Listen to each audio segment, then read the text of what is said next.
नमस्कार, आप देख रहे हैं फर्स्ट बिहार झारखंड और मैं आपके साथ वंदना। देश में लोकतंत्र के महापर्व की शुरुआत हो चुकी है। ऐसे में हर एक राज्य में चुनाव जारी हैं। अलग अलग लोकसभा क्षेत्रों में जो नेतागण हैं वो भी पहुंच रहे हैं और चुनाव प्रचार प्रसार भी करने में लगे हुए हैं। एक तरफ एनडीए है जो कि 400 पार का नारा लगाकर बैठ चुकी है, तो वहीं दूसरी तरफ महागठबंधन है जो कह रही है कि इस बार 300 पार भी एनडीए नहीं कर पाएगी। ऐसे में अभी हम बात करेंगे झारखंड में क्या हाल है चुनाव का। आपको बता दें कि 4 चरणों में झारखंड में चुनाव होने हैं। ऐसे में इस बार सभी प्रत्याशियों ने नामांकन दर्ज किया है, लेकिन उसमें एक प्रत्याशी की चर्चा खूब हो रही है क्योंकि उसके पास जो संपत्ति है वो भाजपा और कांग्रेस से भी ज्यादा है। जी हाँ, इलेक्टोरल बॉन्ड का मामला जब से सामने आया उसके बाद से सबसे अमीर पार्टी अगर किसी को कही जाती है तो वो भाजपा को कही जाती है।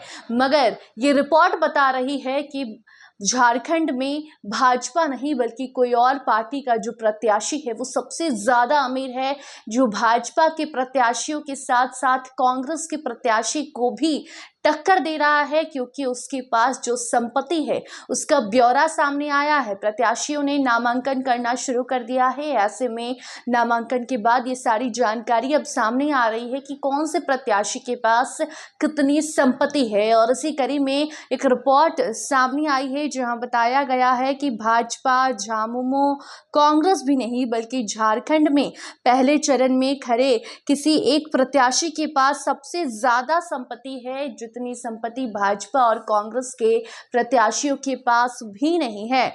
जी हाँ, आपको बता दें कि लोकसभा चुनाव के चौथे चरण में, जो कि झारखंड का पहला चरण होगा, ऐसे में झारखंड में सिंहभूम, खूंटी, लोहरदगा और पलामू सीट के लिए 13 मई को मतदान होना है। इन सीटों के लिए नामांकन प्रक्रिया की समाप्ति हो चुकी है। इन सीटों पर करीब 45 प्रत्याशियों ने नामांकन दाखिल किया है।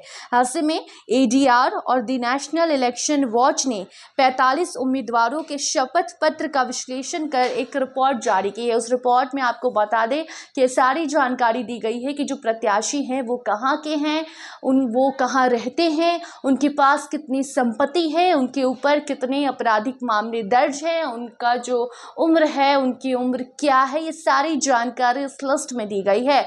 लेकिन चर्चा एक ऐसे प्रत्याशी की हो रही है जिसके पास संकुचित संपत्ति है। रिपोर्ट में सबसे अधिक और सबसे कम संपत्ति वाले उम्मीदवारों की जानकारी दी गई है, जिसमें पहले नंबर पर कांग्रेस, भाजपा और झामुमो को पछाड़ते हुए किसी और पार्टी के जो सदस्य हैं, प्रत्याशी हैं, उनका नाम सामने आया। आपको बता दें कि पलामू संसदीय सीट से बहुजन मुक्ति पार्टी के उम्मीदवार राम बच्चन राम की सबसे अधिक 18 करोड़ की संपत्ति बताई गई है। चल संपत्ति 6.50 लाख है, तो वहीं अचल संपत्ति 18.50 करोड़ बताई जा रही है। वहीं दूसरे नंबर पर खूंटी सीट से भाजपा उम्मीदवार अर्जुन मुंडा की संपत्ति 16 करोड़ से ज्यादा बताई जा रही है, जिसमें कि चल संपत्ति 11.08 करोड़ से ज्यादा है। वहीं चल संपत्ति 5.48 करोड़ रुपए की बताई जा रही है।